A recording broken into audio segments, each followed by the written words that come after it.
Thank you so much for coming and joining us for this lovely fashion quiz on this beautiful Friday night. If you can hear doors slamming or motorbikes, it's because I'm a one-person camera crew right now. I'm practicing social distancing. My office has nobody in it, so I gathered together the set, which might fall on my head any second, complete with an upside-down quiz, and I'm operating this stuff. So apologies if it's a bit funny. Speaking of funny, are you ready for a good time? Great.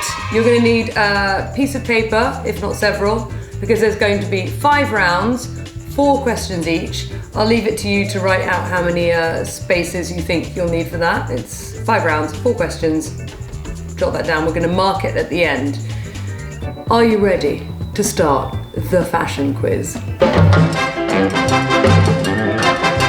Round 1 is called Netflix and Chill. Personally, I've been indulging in quite a lot of Netflix and chilling during this quarantine time, as I'm sure have you. So let's start with question 1, round 1. Humble brag alert, by the way. Earlier this year, I launched a show on Netflix called Next in Fashion. Okay, next up. But what is the name of my co-host on that show? And for an extra bonus point, 1 point extra, can you tell me the name of the trend/style tip that this person started? So what was the name of my co-host? What, for a bonus point, was the trend/style tip that they started? It's an easy one for question 1. Round 1, question 2. So actually this thing technically isn't on Netflix, but the round needed a name and I felt like Netflix and Chill was funny, so I apologise. It's not on Netflix, but what was the name of the show starring Anna Wintour, which documented the delivery of the fashion calendar's most coveted Vogue issue? All right, everyone, gird your loins. The most coveted issue. I guess the beauty of doing this on this is you can just pause me, but I'd rather if you didn't. Question 3, round 1. So actually it turns out that this also isn't on Netflix. So actually I should rename the round just stuff I've seen that I think you should see as well. Here's the question, question 3. Which 1975 documentary followed a somewhat reclusive, eccentric mother and daughter duo around their derelict mansion in upstate New York?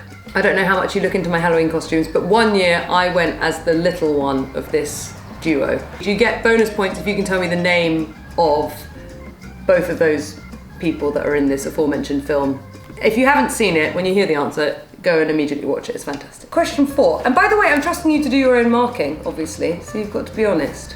Question 4 in our round 1. Which fashion icon, born in 1921, known for her giant spectacles, had a documentary named after her, which was released in 2015. And actually, interestingly enough, this one is on Netflix. It actually is. And if that's quite difficult, I would say her name is also a flower and something in your eye. But I need the full name. So which fashion icon was born in 1921 and is known for her giant spectacles and had a documentary named after her in 2015? That's it, that's round 1 done. Make sure you've got 4 questions on there. Going into round 2, this is a great round. It's the MOSSY round. It's a Kate Moss round. Simply because on every mood board I ever have, there is a picture of Kate Moss. So I thought I'd dedicate an entire quiz round to her. You won't find any maths and science questions here. It's all fashion. So here we go. Question 1 in the MOSSY round. In 2006, Kate Moss appeared as a ghostly hologram in which British designer's show? In 2006, Kate Moss appeared as a ghostly hologram in which British designer's show? Question 2. Kate Moss was scouted at the age of 14 by Sarah Dukas from Storm. But can you tell me where she was scouted? Where was Kate Moss spotted? I don't know why I know this, but it's just in the brain from the 90s. I feel like there was lots of interviews with people at the time being like, and she was scouted at this place. It's a bit of a dig deep question. Question 3. MOSSY, Kate Moss, was named as one of the Big Six, a term coined to describe the biggest supermodels of the 90s. But can you name the other 5 models in the Big Six? This is thrilling. And also, I'd like to say at this point, they don't make them like they used to. You get 1 point for each correct answer, by the way. Question 4. In 1992, Kate Moss filmed her first ever advert alongside Mark Wahlberg for which American brand? First ever advert for which American brand? It's pretty iconic. And that is the end of the MOSSY round, which is very sad. Okay, round 3, slightly more straightforward. It's a fashion history round. So when you're ready, smoke that cig, put the dog out, etc, etc. Question 1. In which decade was the miniskirt popularised? Also, imagine what they were up to before. Oh God. Oh. It's coming. We'll just carry on, chill out, we'll just carry on. Question 2. Which designer made Princess Diana's wedding dress in 1981? I had to dig a bit deep for this one. By the way, you can't Google this. If you get it wrong, you just get it wrong. I actually didn't know the answer. And a bonus point, if you can tell me how long the train on her dress was. Was it A, 15 feet, B, 20 feet, C, 25 feet, or D, 30 feet? How long was that thing at the back of her dress? Question 3. Where does the name denim come from? As in, which geographical place? Where does it come from? Question 4, guys, in this highly professional, lovely quiz. What is the name of the original It Girl? No, it's not Chloe Sevigny. Okay, so that was round 3. Take a break, have a cig, write something, go and tattoo your arm. I don't know what you crazy kids are up to, but don't Google it. Moving into round 4 of 5 rounds. So it'll be over soon. Round 4 is called fashion in film. So I'm going to ask you some questions related to film and fashion, and hopefully the curtain doesn't fall on my head. Question 1. Which French designer was appointed by director Luc Besson to bring his avant-garde vision to the 1997 sci-fi thriller The Fifth Element? A clue would be that Milla Jovovich's costumes reflect this designer's designs outside of the film a bit.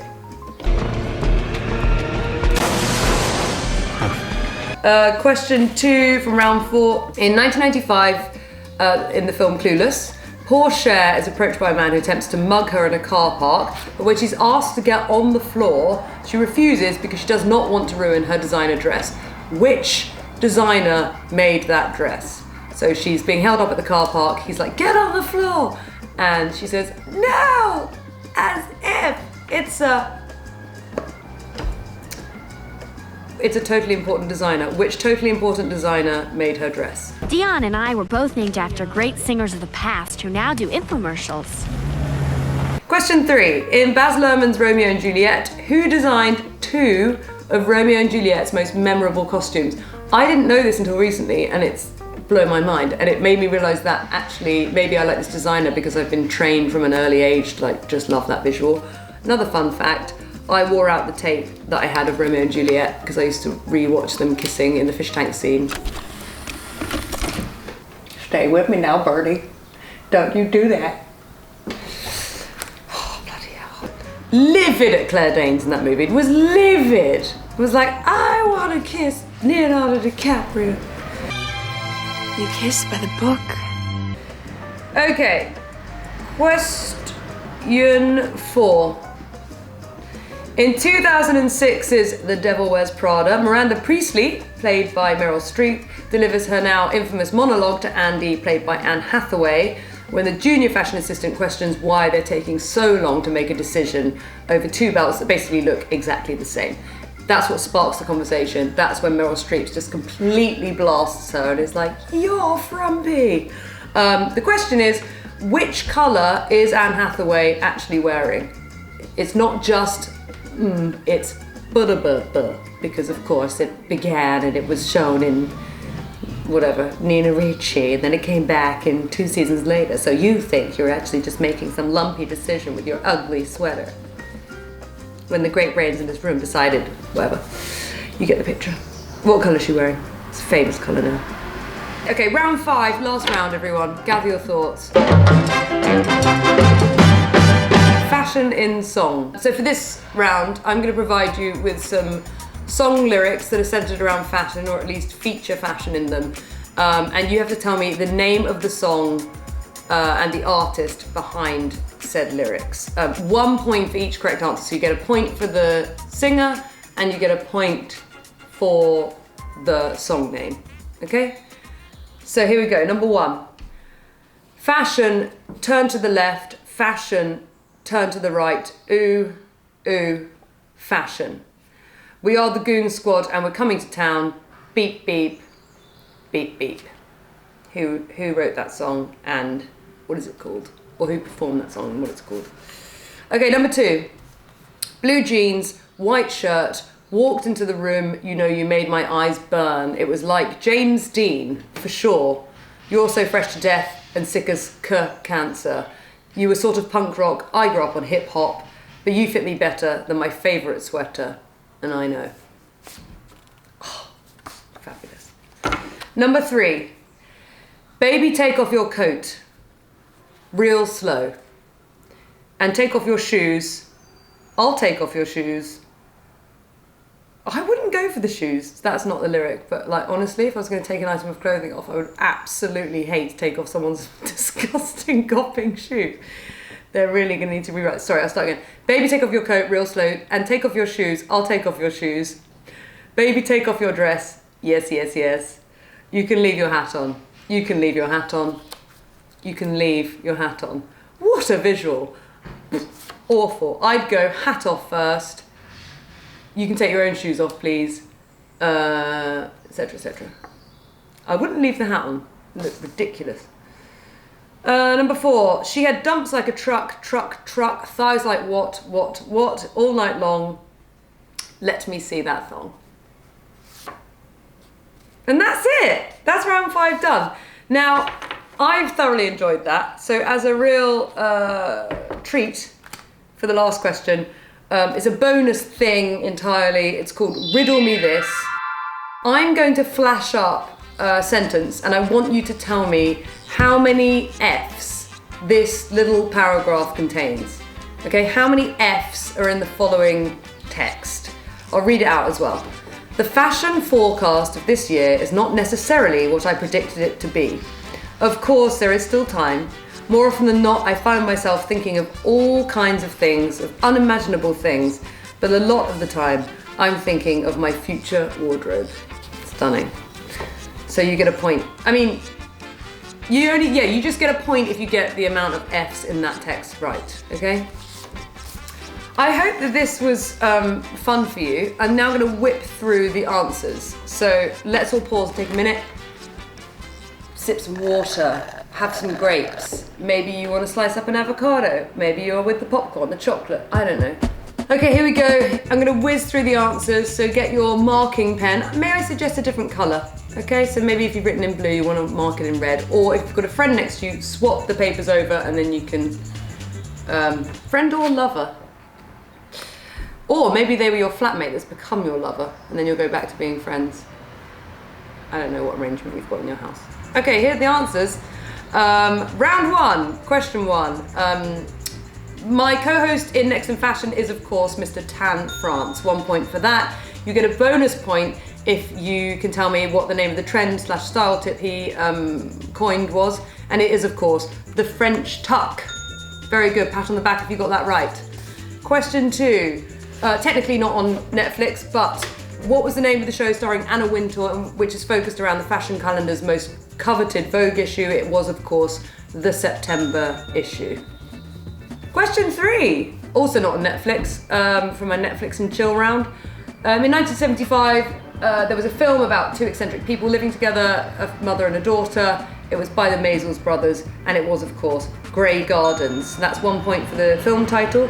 Your bonus points would be to name each of them, 1 point for each, and it's actually kind of a trick question because they're both called Edith Beale, weirdly. So it's Little Edie and Big Edie. I suppose I won't get out of here till she dies or I die. Who is she? So I'll accept both called that or Little Edie, Big Edie. I went as Little Edie. Imagine calling your kid just your straight up name. I know that happens a lot, but it's kind of mad, isn't it? If I had a daughter and I just called her ALEXACHUNG. Okay, question 4 was which fashion icon born in 1921 had big glasses and had a documentary about her, and it was Iris Apfel. The film is called Iris, of course, and it documented the life of Iris Apfel. And that's that. It's an eye thing, it's a flower thing. Oh my god, round 2, the MOSSY round, fantastic. She was a ghostly hologram in Alexander McQueen's fashion show. So if you got that right, well done, spectacular. Question 2 was, where was Kate Moss scouted by Sarah Dukas from Storm? I don't know why I know this, but it was JFK Airport. JFK Airport. Which led to me walking around airports a lot when I was younger, being like... Question 3, oh, I love this question. MOSSY is one of the big 6. Can you name the other 5? It's a point for each. They were, of course, in no particular order, Naomi Campbell, our fellow YouTube friend, Cindy Crawford, Linda Evangelista, Christy Turlington, who has genuinely the most perfect face that's ever existed and will ever exist, and Claudia Schiffer. So a point for each of those if you got them right, well done. Question 4, in 1992, Kate Moss filmed her first advert alongside Mark Wahlberg for which American brand? And the brand was, of course, Calvin Klein. Shouts goes out to my man Calvin Klein, good looking out for the drawers. Okay, round 3, fashion history. In which decade was the miniskirt popularised? It was the 60s, of course. Mary Quant was one of the designers associated with the design, which actually was named after her favourite car, the Mini Cooper. Question 2, which designer made Princess Diana's wedding dress in 1981? Bit of an old-fashioned question, this one, I'm sorry about that. Elizabeth Emmanuel, I had to look it up, so I don't know why you would know that. And for the bonus point, the answer was C, 25 feet. That's how long her train was. Question 3, where does the name denim come from? I was looking for an area, and it's actually the southern French city of Nîmes. Serge being the name of the fabric, not some cool French dude. So it's Serge de Nîmes, I think. Serge de Nîmes, denim. Question 4, what is the name of the original It Girl? It was in fact Clara Bow, the famous flapper, silent movie star from the 1920s. In the film It, which she starred in, they define the word thus: self-confidence and indifference as to whether you are pleasing or not. That is what makes an It Girl. Although in this day and age, it's sort of different, isn't it? Round 4, fashion and film. Which French designer did the costumes for Fifth Element? The answer was Jean-Paul Gaultier. And he actually created over 1,000 costumes for the film, including those of the extras. That is what we call in the business attention to detail, everyone. 1,000 costumes. Freeze those knees, my knees, because Herb's in the place and he's on a case. Nuts. Question 2, in 1995's Clueless, Cher is approached by a gentleman who mugs her, and she doesn't want to get on the floor because she's wearing an alaya! Like a totally important designer. Come on! Oh no, you don't understand. This is an alaya. And a what?